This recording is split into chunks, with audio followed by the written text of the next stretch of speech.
Hi, George Petersen here from Front of House. We've got a great issue for you this month, starting with our coverage of Midnight Oil's North American Tour.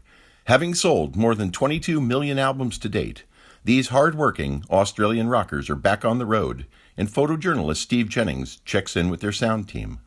Our installation spotlight looks at recent House of Worship projects, and we visit some installs where musicality, full coverage, and vocal intelligibility are all important. In theater sound, Brian Reisman chats with Drew Levy, the sound designer of A Strange Loop, this new Broadway production that garnered 11 nominations and 2 wins at this year's Tony Awards, including Best Musical.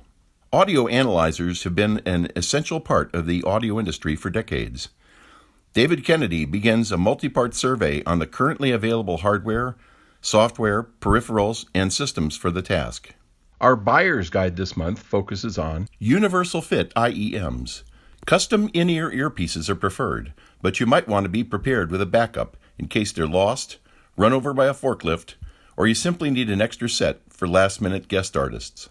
We present the best, fits everyone alternatives. Ever needed to go to a gig where AC power was unavailable or very far away? Or where you needed to add a fill speaker out by the parking lot or halfway down the street? We check out a dozen high-power, battery-operated PA systems. Steve Savanu test drives this affordable, easy-to-use, and powerful network-based digital party line production intercom system that takes full advantage of modern IP technology. Ready to ditch the wedges in favor of in-ear monitors?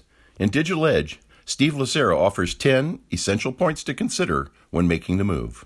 Sometimes a few extra decibels can make a huge difference to people in the front few rows.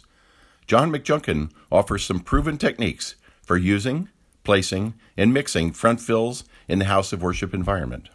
There's a lot more in this month's issue of Front of House, whether you read it online, in print, or with our way cool, free iPad edition. But wherever you go, whatever you do, don't piss off the sound guy.